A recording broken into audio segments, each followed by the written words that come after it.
もう受けね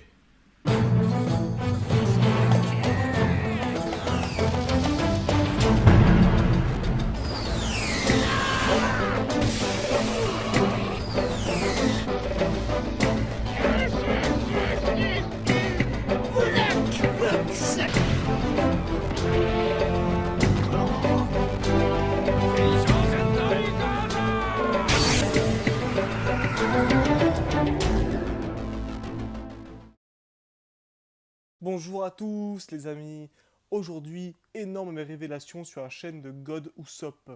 En effet, avec les derniers chapitres, nous pouvons enfin nous faire une idée sur comment va se dérouler la grande bataille d'Onigashima. Dans les récents événements, Kanjuro, Kaido et Orochi discutent de l'attaque sur les samouraïs, mais aussi de l'attaque en cours, réalisée par Kid, Killer, Zoro l'épéiste démoniaque et Luffy le futur roi des pirates, et aussi God Usopp bien évidemment. Pendant la discussion, Kanjuro explique qu'il ne sait pas si tous les samouraïs, donc Kinemon et compagnie avec les fourreaux rouges, sont morts, ce qui inquiète énormément Orochi, mais pas Kaido. Et on le voit les amis, c'est même écrit qu'Orochi est en sueur. Je sais que vous savez où je veux en venir. La peur d'Orochi depuis quelques jours l'a poussé à trahir Kaido. Et oui, vous ne rêvez pas. Orochi craint pour sa place.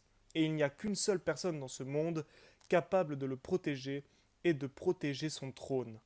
Alors, qui pourrait bien être cette personne? Déjà, pour Big Mom, c'est impossible, car elle est alliée avec Kaido, mais aussi est très vulnérable sans son équipage, qui s'est pris un coup franc de Dimitri Payet par Marco. Et donc pratiquement 4 minutes pour aller chercher. Oh, ce 4-3 début pour l'équipe de France, qu'il est fort. Le suivant pourrait être Shanks, le mentor de Luffy, mais non. Même s'il est un traître en collaborant avec la marine, il n'a aucun intérêt personnel à protéger Orochi. Continuons avec le CP0, qui sont fait gronder comme un petit de maternelle. Eh bien, eux aussi n'ont aucun intérêt à aider ce gros porc d'Orochi. Alors, les amis, le seul capable d'aider ce gros porc d'Orochi est un autre gros porc nommé Barbe Noire.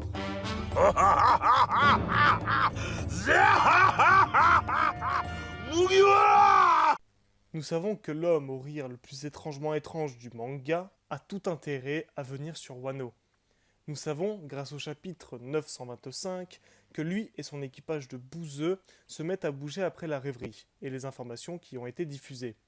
Beaucoup pensent que c'est par rapport à Sabo ou le pyrofruit. Mais non, Barbe Noire se dirige vers Wano pour aider Orochi qui le lui a demandé. Barbe Noire pourrait y gagner beaucoup. De 1, les fourreaux rouges vont attaquer Kaido avec Luffy et les supernovas et au moins le mettre à mal. Grâce à cela, Barbe Noire aura l'opportunité, tel l'opportuniste qu'il est, de voler le Rod Poneglyph de l'empereur se rapprochant ainsi de Raftel. De plus, une alliance avec Orochi permettrait d'étendre sa sphère d'influence sur une île réputée d'autosuffisante. Donc, Barbe Noire va venir sur Wano pour réaliser ce dont j'ai cité précédemment. Soit cet homme va arriver à balancer un énorme Mugiwara tout en éclatant Kaido, ou sinon arriver après la bataille pour récolter les miettes. En tout cas, ce qui est certain, c'est qu'à son arrivée, l'équipage aura plus qu'un genou posé à terre. Les supernovas vont faire du sale, Sanji va sûrement se frotter aux Numbers, Franky et Robin seront sûrement mis énormément en avant après le vide sur Wall Cake, et comme vous le savez tous, Zoro va mettre en pièces ce piaf de feu nommé King très prochainement. En tout cas, cet arc va être très lourd et va nous réserver plein d'autres surprises. Aime la vidéo si elle t'a plu, abonne-toi pour des vidéos de dégustation de pizza achetées la veille au supermarché. Et surtout, on se dit à la prochaine sur la chaîne de God Usopp.